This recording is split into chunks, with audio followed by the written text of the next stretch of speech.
I have a very different video to be making today. I want to talk about a recent Roblox game that just had a public playtest called Meleeniacs.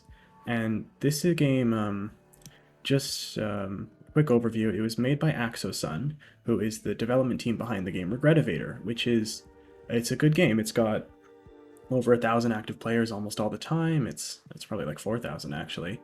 And it's got a very dedicated dev team behind it. There's a lot of people working on it. They're all very talented. They've been doing it for a long time, weekly updates.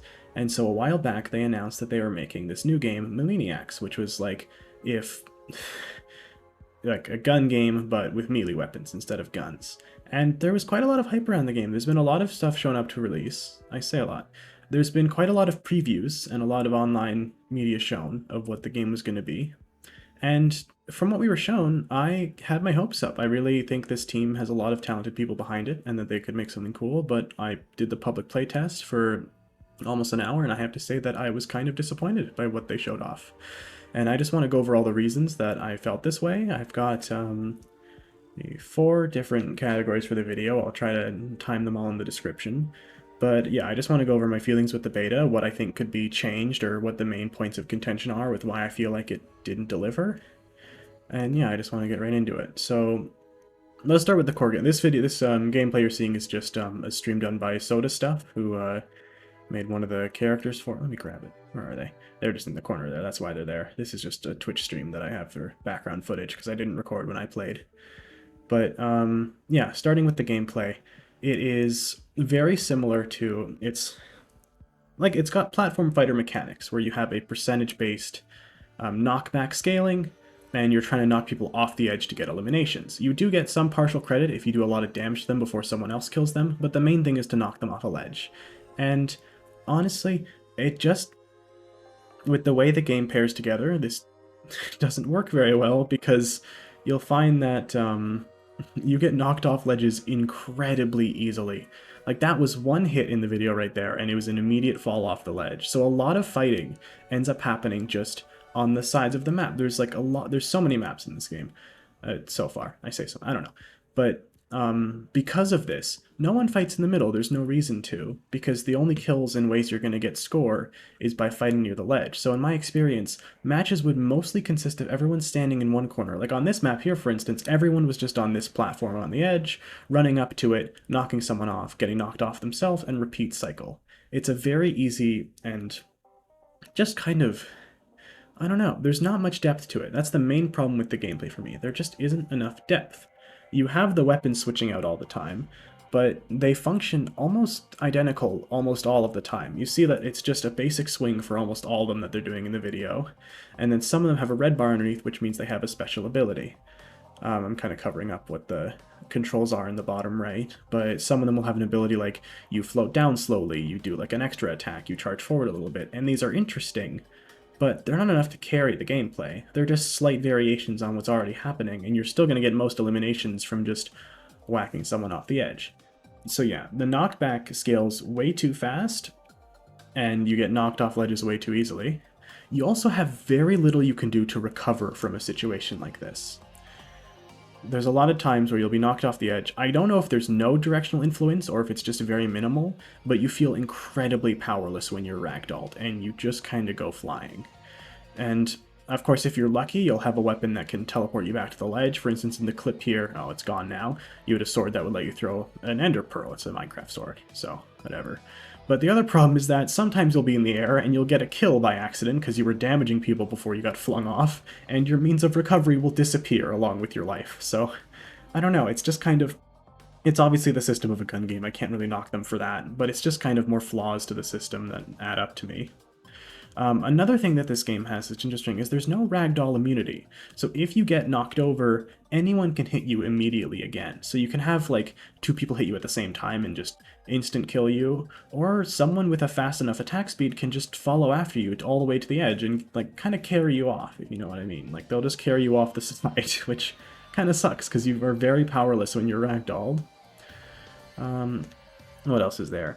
Right, if you have a high enough knockback, from being in the center of the map enough and getting knocked around, you could get flung up really high, but in some maps there's no kill planes on the sides, so you end up falling for like a really long time when you should be able to get back into the fight and keep going, because This game has, there's no respawn time, which I think is really nice. It's very fast-paced. I like that about the game. It's nice and fast-paced. You just kind of keep going. But this is harmed by the fact that sometimes you just are stuck out of bounds, and sometimes you, like here. Look how long you're falling. They're able to recover, but they're away from so much of the combat, which is the other problem. Because the gameplay rewards being in such a safe spot, hitting other people off like one ledge, everyone crowds to the exact same spot on the map, wailing on each other. So if you respawn and you're far away from the action, that's a lot of precious opportunities you're missing out on to do damage and to get points in, which I think is really a shame. So let's see, you respawn here, you're over here, falls off immediately and dies. And then now you're lucky and you spawn right next to it. You kill people on the way, you keep going. It's just very inconsistent, and I feel like I have had points in matches where I feel like I've cost a lot of points because I spawned too far away from the action. So let me see if I need more points for fighting. I think that was mainly it. There are gameplay modes in this, which is really fun, but they do need tweaks. For instance, they're holding a wrench. This is the wrench mode. The wrench has an ability which lets you pick people up and throw them, which is you cannot break out of the wrench's grip, which I think is ridiculous because it's hopeless. If there's no one else to attack the person, who gets a shield when they pick you up, by the way, so they have to like have enough time to actually reach them after, they just get to throw you off the edge. And unless it's a map like this where there's like it goes down if you throw them that way, you can just kind of kill them. I don't know. It's odd. You're more likely to get kills by just flailing around like a maniac than like a Meleeniac, than actually picking people up and throwing them with the wrench. That was cool. That was a nice bounce. And they're right back on stage because they didn't throw them off the one obvious ledge. You see the problem? It's like there's just not enough depth in the combat and how it works to get reliable kills. And the only way to get reliable kills is just like by staring at the edge and wailing M1 until someone walks into it and goes flying. Alright, I think that's enough about the fighting. I mean, overall, I'd just say that the weapons don't do enough of a difference to make it interesting for a gun game kind of thing. There's not any mobility options at all. I want to say that. Like, some weapons have the unique ones, but otherwise, the only thing you can do is attack and run around. And sometimes that's not enough. You gain more momentum the longer you run around, so it's nice. Like, if you get knocked over, you have to build that up again. It's nice to gain momentum. But some maps are designed with a lot of like little divots and stuff. There's this one asteroid map that I'll see if I can scroll to later, and it's just, you can't gain the momentum and you feel really powerless. And some maps have like jumps that are a little too high to make, but like you can't wall jump, you can't dash in midair, you have to either get knocked up there or just respawn and go for it. It's strange. Anyway, to continue that point, I'm going to move on to the maps in this game, and I just think that they are not big enough. I think that with this kind of percentage-based fighting style of attacking in groups, you want to be able to have proper fights, and there is one map that actually does this really well. It's a barn map. I don't know if I'm going to find it in this video. I didn't see it when I was checking earlier. But that was the most fun I had in a match, because everyone was actually fighting each other in the center. They had to work for their damage. But on the other hand, you get maps like this, which have very poor movement opportunities, and you can see there every single thing is like a very thin platform that leads straight to an edge, which means one hit and no chance of recovery, you're done. It's a very odd dynamic, I don't know. A lot of maps are like this, with very small ledges and no forms of recovery, and I just think that it's a shame because the whole core of the gameplay of building up damage to knock people farther doesn't really apply when any knock will send someone into the stratosphere, eliminations all the time, and everything. And yeah, I think the maps also just don't have very cohesive design aspects, which makes sense because this game is like contributed to by a lot of people. But I'll get to it more in the style segment. I don't know. They're very different and in ways that I think don't complement the game too well. What is it? I've already talked about this in the fighting thing about, like, you know, people crowding the same area on a map because it's the most effective for kills. I think that's a problem that you kind of want to phase out by having building up knockback be more rewarding and trying to preserve it be better, because look at that. That was one hit. You're off the map. Respawned off the map? What was that? That one hit sent that person flying. It just keeps going like that. Like, if you're unlucky, they'll get sent back onto the map, but then someone else will get it. Okay, that's enough about maps. Let's move on to one thing that I think was one of my main grievances when I first played this playtest, and it's the characters. Now, this game has 5 very unique characters. We've got this pinata guy, we've got this alien kind of squid thing, we've got Trash Bag, who's adorable, we've got a clown with detachable limbs, I guess, and we've got Matador, who looks cool as shit. So they were revealed in trailers like every week leading up to what was supposed to be the release date of the game. You know, little showcases of their personality, their character, promote the game, etc. But the problem with these is that they make you think that each character is gonna have something, right? But in the gameplay, none of these characters have any unique parts of their moveset. They are all, it's purely cosmetic, these characters. They don't have an ability, they don't have any different stats, they don't do anything differently than anyone else. It is purely for cosmetic reasons, and I think that's a major missed opportunity. Because this game, advertising it like this, will make you think that picking them will make a difference. Like, it's a hero kind of fighting game, which would be cool if, like, they each had their own thing they can do. I mean, even from the impressions, you'd think this guy is, like, more of a straight shot, higher damage, maybe glass cannon. This person, maybe they ragdoll differently with how they move around. Trash Bag, I guess that might be better glass cannon, I don't know. Or lighter, Hotfoot, you know? This one has, in the trailer, does like an all-out attack on everyone around him. You'd think maybe they have a charge ability. And Luchador, I don't know, charge attack or something. But they don't do that. They are all completely the same in game. In the beta, you didn't even get to pick which one you wanted to use. It would just cycle through them randomly. And I don't know, maybe that makes sense, maybe it doesn't. But it's a shame. It really is a shame that they don't have anything to them. But they do have dialogue, is the other thing. These characters have little quips they say to each other when they get a kill sometimes. I might get lucky, I might not with how these pop up, because it is just random if you get a kill. But this game, it's got lore, of course. It's like it's got a story behind it. Each character interacts with each other, so they need to have dialogue. And here's the problem with games like this, with the dialogue, is that a lot of people aren't going to see it or not going to care, right? It's the gameplay that matters the most, and having a story should come second to that. And yet, the only thing these characters have going for them is the quips between them, which is such a wasted opportunity. Okay, that round's over. Let me find a good one. We're just gonna have to wait and see if we get a quip. There we go. And that's it. They do have like little oh, Jesus. Here's all the characters together. I'll go over I'm gonna go back to the screen in the style segment, but yeah, here they all are. So because they each have dialogue, they each also have voice actors, and when they talk, it's not like it's not voice acting, but let me see. I'm not gonna find it. It's just like a little different like hint to their warble, right? All the dialogue just appears on screen, yada yada. You just read it and you're good. But what boggles my mind is that there are voice actors for these characters and no voice lines. Oh shit, I fell. There are no voice lines. There are just voice actors, and I think that's such a wasted opportunity.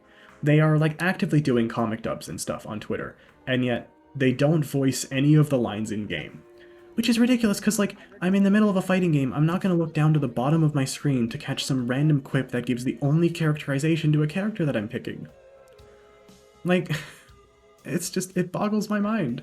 I'm not going to wait for this entire text scroll to roll out while the fight is actively back. If this happened in a respawn timer, this would be fine, because it's what you're reading while you're waiting for the match to continue. But it's too fast-paced for that. It just keeps going. So these quips don't really work to me, and it would be better if it was read out loud, so you wouldn't have to look down, but it isn't. They have voice actors, but no voice acting! Why is this not... I don't get it. I really don't get it. I think that's such a wasted opportunity. Anyway, I've gone on for that 1.2 long. Oh yeah, another random grievance is that the Pinata character, he's mute. He's a mute character, so he can't speak. But I just think it's really funny and kind of dumb that the way they get around this with the dialogue is just by starting it with Diablo signs, and then that's all. Could you not do anything a little more creative than that? Like, Taff in Forsaken is another mute character, and they use emojis as if they're, like, signing, right? Which, I mean, say what you will about that, but it gives more characterization than just adding a little quip at the beginning and going the completely normal dialogue route. Like, maybe include more nonverbal communication type stuff in the dialogue, give him more of a personality outside of the words he's signing and into what he's doing. I know it's not going to reflect in game, but it'd be nice characterization to show how he interacts with characters physically as opposed to just signing at them in the middle of a fight, I guess? No, I don't know. Mike, do you know the book? 5 kills away. Okay, yeah. Well, that's fine. And now lastly, the style, which I can go over for the characters as well. The style of this game is it's like kinda grungy. I don't know if I can get a little scene here. This is the logo, right? It's a lot of scrap together. Everything is very...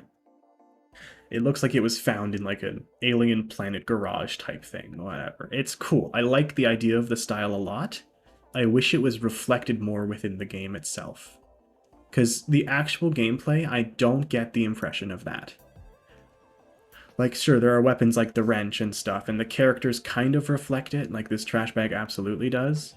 But in normal game modes, the weapons range from scrap weapons to lollipops to a bouquet to a giant slab of meat to a Minecraft sword. There's no cohesion between that and the style. The UI has the style, but that's just a minimal part of the game. I feel like the maps also have very little to do with what the style is. You'd think there would be more to do with, like, I don't know, if there's lore around the game. Have it take place of the characters' homes, of like the locations that harken back to the style and the aesthetic that the game is going for. But they don't. It's just flat open worlds. This is like literally untextured. This is just a table. There's another map which is... I don't even know. This is just... They need more textures. There's one I wanted to get as an example, which is literally just a bunch of bright colors that they're running around on, and I found it so nauseating. Oh, it's here. Where the hell did it go? This. There is no cohesion to the style, and the characters are just running around as if they don't even fit. And also, these lobbies are huge. Look at how many people are running around. And because the characters don't do anything unique, and they all look the same, you have no idea who you're fighting, how much damage they've already taken. You're literally just wailing on them and hoping they go flying. It's ridiculous to me. I don't know. It's just disappointing. Oh yeah, and the other thing is the shopkeeper, who, this is my grievance with a few Roblox games, but this is what the shopkeeper looks like. What the... preview? This is the shopkeeper here, this cat-looking thing. It is a full original 3D model. It's got full crazy... It looks amazing, the animations. It's like so out of place for a Roblox game. I don't know why the hell they didn't make it R6 though, because everything else in the game is R6, meaning that even the style of just the game itself can't pick what it wants to be between menus, right? Like, I don't know, it's interesting to have characters that aren't all R6 for once, that have unique animations for what they're doing, but these guys all run around with the same animations, with the same weapons, doing the same stuff, and then the shopkeeper looks like people didn't even realize that it was a Roblox game because of the shopkeeper. But then you go to the gameplay and it could not be more obvious that they're just R6 Roblox characters flailing weapons around in the same way. It's a shame. I think it's a shame. I think it's a wasted opportunity to do something interesting. More interesting. What else? Yeah, it's a lot of style over substance for me, and yet the style can't even pick what it wants to be. And I'm just, I don't know, it's disappointing. I think the maps could try to fit the aesthetic more. I think a game to make a comparison to is Straftat. It's like a kind of a dueling gun game on Steam, except all the weapons feel like they're part of the world. All the UI is like melted into the screen and looks cohesive. The maps are all a very gritty aesthetic, and even if they're very different, they still have the same kind of texture usage, the same kind of architecture. They make you feel like you're in an actual universe, even though that game has no lore going. It doesn't even have characters, and yet I still feel way more in depth. There's way more in depth to that universe than there is for this one. They're trying to make a character-based game with a unique aesthetic, except the characters don't do anything, and the aesthetic is completely inconsistent. So yeah, I don't know. Those are just my thoughts on the game. I think that the gameplay is really lacking. It is very much just slap battles, but slightly different. And like, that's the thing. It's not a bad game. But I can't say that I'd have more fun playing this game than I would have playing just slap battles. I think that in a time like this on Roblox, coming out with something this, like, creatively bankrupt, which I think it's so, I feel mean saying that. It's not creatively bankrupt, but the gameplay is lacking. It's just mindless. And yeah, some people aren't going to care about that. They're just going to care about the characters, which is why I feel polarized about this, because people really just kind of ignore the problems because the characters are silly. But I feel like it's the same problem that fighting has, where the fighting fans don't even play the game most of the time. There are so many random quirks to this gameplay that just don't work for me, and I think that they could use some genuine improvements and be fine, but it's not enough. I'm just disappointed. This team is so experienced. They have so much work on Regretivator. This was supposed to be a departure, its own standalone thing that isn't literally each floor is a different universe kind of thing. This is supposed to be one cohesive experience, and I don't think they delivered on that. So those are just my thoughts. I really hope this team can expand on this idea and pull it around and give the characters some uniqueness to them. Maybe add some movement options, flesh out the combat, make the maps more worthwhile and worth playing, but I'm disappointed. I had my expectations high from what they were showing off, and they did not deliver on those expectations in the gameplay. I don't know if I'm going to upload this, but if I do, I thank you for watching to the end, and I hope that the devs don't take all of this as just hate, but as criticism, because I do want to see this game get better. I think it absolutely has potential. I'm disappointed. That's it. I'm disappointed with what's on show. Thank you.